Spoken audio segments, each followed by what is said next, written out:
Hey guys, I wanted to give a quick thank you to everyone who watched the last video about the 3 scary night stories. I know it was a little short, but I did have a lot of fun recording it and I appreciate all the likes that I received from you guys. Today's video is going to be about 4 scary pizza stories, whether it was someone delivering pizza or someone receiving pizza. So I do hope you guys enjoy it, and I am very excited to bring all the content that you guys are going to be able to watch. Again, it's been your friend FearNightfall, and I hope you guys have a wonderful day. I'll see you guys in the next video. Back when I was 10, it was not uncommon for me and my siblings to dick around outside. On this particular day, I was tired out from the day before and decided to stay inside. I would occasionally go look outside to make sure everyone was okay and doing well. I was a paranoid small child due to some former trauma I had experienced as a child. Well, after about my third glance outside, my cousin and brother were standing at the end of the gravel drive talking to some pizza man. I turned to my mother and asked if we had ordered pizza, maybe as a surprise. My mother turned to the door and bolted outside yelling. The sound of tires screeching could be heard. My mother had come back inside with my brother, my cousin, and my sister. After asking what had happened, my brother and cousin went on to explain that the pizza boy they explained to be around his late 20s had asked if the two boys wanted to have some free pizza. Of course, being small kids, they were readily willing to accept such an offer. He told them the pizzas were in the back and that if they wanted them, they had to get in. That is luckily when my mom ran towards the car yelling random obscenities. He sped off. Thankfully, pizza delivery guy, let's not meet. It was the day after a particularly long shift, 15 hours to be exact. Late finish with the early start, and I was halfway through this nightmare of a shift. My co-worker had to run down to the shops for ingredients for the super shakes, and I was out in the back room using the machine to grate cheese when I noticed on the CCTV monitor a person had come behind the counter. Needless to say, they were not allowed to do that. I grabbed one of the poor cues we had and stepped out to confront them. To put this in perspective, I was 5'5" and 130 pounds with this emo thing going on. I was a teenager. And the furthest thing from threatening, I go out there with the poor cue and this older woman starts yelling at me and tries to intimidate me. But I stood there in fighting stance my co-worker had taught me. She keeps coming at me, and in the most aggressive voice I could muster, I told her to get the fuck out before I used her a pinata. She goes to throw a punch at me.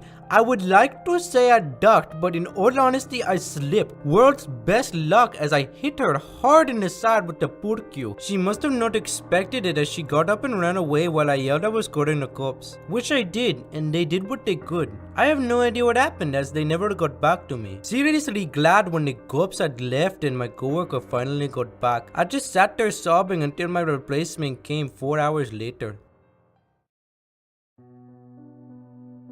When I was 19, my parents came to visit me during one of my college breaks. They stayed at a Holiday Inn, which was surprisingly rather nice given that it was located in a seedy section of town right off I-95. After a day of doing various activities throughout the city, we retired to the hotel room to order some pizza and watch some amazing classic hotel cable. After some quality time spent with the folks, I grabbed the leftover pizza and walked to my truck, which was only about 20 yards from their room. I got into the truck and started it up, ready to head back to my apartment when I was greeted with a quick knock on the window. It was a middle-aged white woman who was a little weathered looking. I rolled down the window about halfway and she started with one of those fake-ass stories every panhandler bum starts off with. The kind where you immediately start tuning out after the first few words cause you know it's complete and utter bullshit.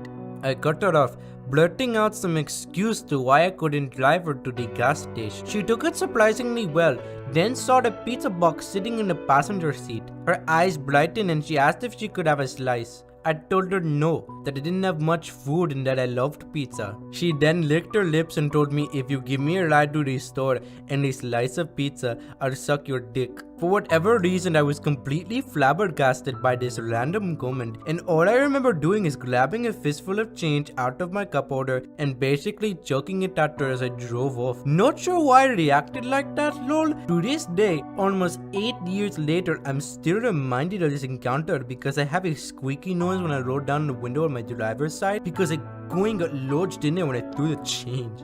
I still laugh at it to this day because given the proximity of my parents' hotel room, they could have stepped out at any time and would have seen their son being solicited by some hooker who gave out BJ's for pizza.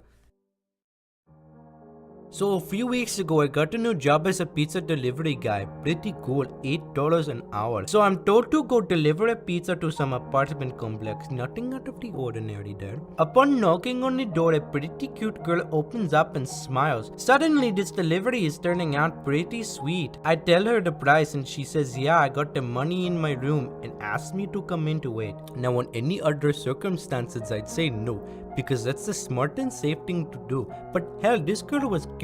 Plus, what could she do to hurt me? But she returns from her room with the money, smiling at me, and then drops the change and slowly bends down to pick it up. And when she comes back up, she's smiling. She gives me the cash, and then this is how the conversation went after. Girl, you're cute. Me. Thanks, you too. Girl, can I have your number? Me. I barely know you. Girl, why don't you hang with me for a bit and we could talk? Me. Alright, but only for like 10 minutes. Well, she led me back to the room and we were going to share the pizza as soon as we went back there, but she had all this BDSM stuff. Handcuffs, choker chains, dirty panties, whips, etc. laying around. I kind of froze as soon as I took it all in, and then I said something like, oh, never mind, I gotta go, and nope the fuck out of there. I guess the lesson that I learned today is that even if someone looks like they are harmless or not creepy, there is still a small chance that they are. Never trust a stranger, no matter how good they may appear.